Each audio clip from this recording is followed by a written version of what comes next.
After Jesus had spoken these words, he went out with his disciples across the Kidron Valley to a place where there was a garden, which he and his disciples entered. Now Judas, who betrayed him, also knew the place, because Jesus often met there with his disciples. So Judas brought a detachment of soldiers together with police from the chief priests and the Pharisees, and they came there with lanterns and torches and weapons. Then Jesus, knowing all that was to happen to him, came forward and asked them, "Whom are you looking for?" They answered, "Jesus of Nazareth." Jesus replied, "I am he." Judas, who betrayed him, was standing with them. When Jesus said to them, "I am he," they stepped back and fell to the ground. Again he asked them, "Whom are you looking for?" And they said, "Jesus of Nazareth." Jesus answered, "I told you that I am he, so if you are looking for me, let these men go." This was to fulfill the word that he had spoken, "I did not lose a single one of those whom you gave me." Then Simon Peter, who had a sword, drew it, struck the high priest's slave, and cut off his right ear. The slave's name was Malchus.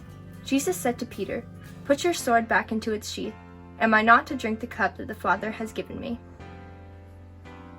So the soldiers, their officer, and the Jewish police arrested Jesus and bound him.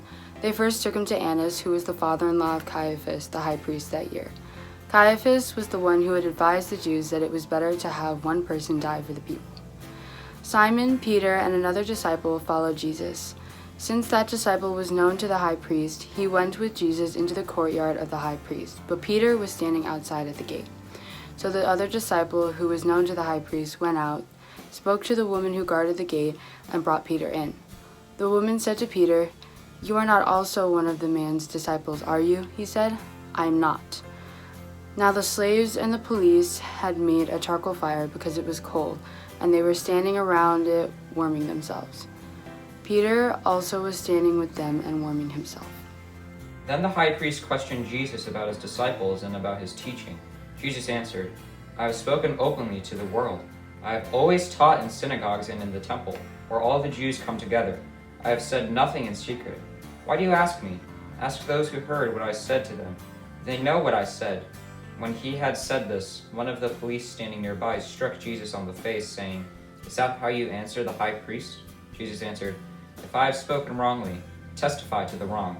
But if I have spoken rightly, why do you strike me?" Then Annas sent him bound to Caiaphas the high priest. Simon Peter was warming himself. They asked him, "You're not also one of his disciples, are you?" He denied it and said, "I'm not one of those slaves of the high priest." A relative of the man whose ear Peter had cut off asked, "Did I not see you in the garden with him?" Again, Peter denied it, and that moment the cock crowed. Then they took Jesus from Caiaphas to Pilate's headquarters. It was early in the morning. They themselves did not enter the headquarters, so as to avoid ritual defilement, and to be able to eat the Passover. So Pilate went out to them and said, "What accusation do you bring against this man?" They answered, "If this man were not a criminal, we would not have handed him over to you." Pilate said to them, "Take him yourselves and judge him according to your law." The Jews replied, "We are not permitted to put anyone to death." This was to fulfill what Jesus had said when he indicated the kind of death he was to die.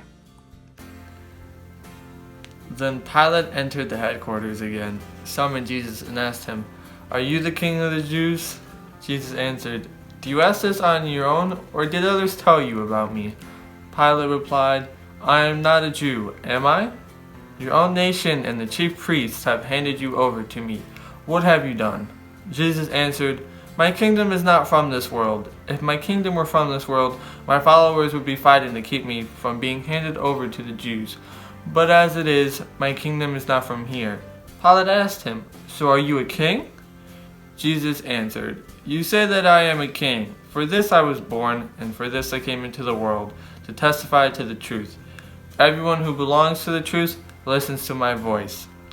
Pilate asked him, "What is the truth?"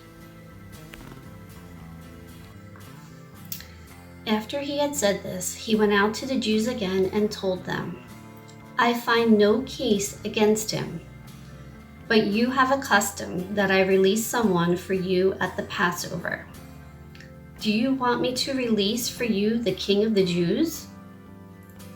They shouted in reply, "Not this man, but Barabbas." Now Barabbas was a bandit. Then Pilate took Jesus and had him flogged. And the soldiers wove a crown of thorns and put it on his head, and they dressed him in a purple robe. They kept coming up to him, saying, "Hail, King of the Jews!" and striking him on the face. Pilate went out again and said to them, "Look, I am bringing him out to you to let you know that I find no case against him." So Jesus came out wearing the crown of thorns and the purple robe. Pilate said to them, "Here is the man." When the chief priests and the police saw him, they shouted, "Crucify him! Crucify him!" Pilate said to them, "Take him yourselves and crucify him. I find no case against him." The Jews answered him, "We have a law, and according to that law, he ought to die because he has claimed to be the Son of God."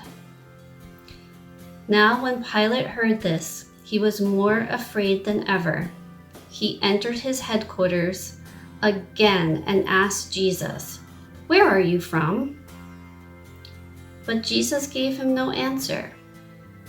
Pilate therefore said to him, "Do you refuse to speak to me? Do you not know that I have power to release you and power to crucify you?" Jesus answered him, "You would have no power over me unless it had been given you from above. Therefore, the one who handed me over to you is guilty of a greater sin." From then on, Pilate tried to release him, but the Jews cried out, "If you release this man, you are no friend of the emperor. Everyone who claims to be a king sets himself against the emperor." When Pilate heard these words, he brought Jesus outside and sat on the judge's bench at a place called the Stone Pavement, or in Hebrew, Gabbatha. Now it was the day of preparation for the Passover, and it was about noon. He said to the Jews, "Here is your king." They cried out, "Away with him! Away with him! Crucify him!" Pilate asked them, "Shall I crucify your king?" The chief priests answered, "We have no king but the emperor." Then he handed him over to them to be crucified. So they took Jesus, and carrying the cross by himself, he went out to what is called the place of the skull, which in Hebrew is called Golgotha. There they crucified him, and with two others, one on either side, with Jesus between them. Pilate also had an inscription written and put it on the cross. It read, "Jesus of Nazareth, the King of the Jews." Many of the Jews read this inscription because the place where Jesus was crucified was near the city, and it was written in Hebrew, in Latin, and in Greek. Then the chief priests of the Jews said to Pilate, "Do not write, 'The King of the Jews,' but this man said, 'I am the King of the Jews.'" Pilate answered, "What I have written, I have written." When the soldiers had crucified Jesus, they took his clothes and divided them into 4 parts, one for each soldier. They also took his tunic. Now the tunic was seamless, woven in one piece from the top. So they said to one another, "Let us not tear it, but cast lots for it to see who will get it." This was to fulfill what the scripture says, "They divided my clothes among themselves, and for my clothing they cast lots." And that is what the soldiers did. Meanwhile, standing near the cross of Jesus were his mother and his mother's sister Mary, the wife of Clopas, and Mary Magdalene. When Jesus saw his mother and the disciple whom he loved standing beside her, he said to his mother, "Woman, here is your son." Then he said to the disciple, "Here is your mother." And from that hour the disciple took her into his own home. After this, when Jesus knew that all was now finished, he said, in order to fulfill the scripture, "I am thirsty." A jar full of sour wine was standing there. So they put a sponge full of wine on a branch of hyssop and held it to his mouth. When Jesus had received the wine, he said, "It is finished." Then he bowed his head and gave up his spirit. Since it was the day of preparation, the Jews did not want the bodies left on the cross during the Sabbath, especially because that Sabbath was a day of great solemnity. So they asked Pilate to have the legs of the crucified men broken and the bodies removed. When the soldiers came and broke the legs of the first and of the other men who had been crucified with him, but when they came to Jesus, they saw that he was already dead. They did not break his legs. Instead, one of the soldiers pierced his side with a spear, and at once blood and water came out. He who saw this has testified so that you also may believe. His testimony is true, and he knows that he tells the truth. These things occurred so that the scripture might be fulfilled. None of his bones shall be broken.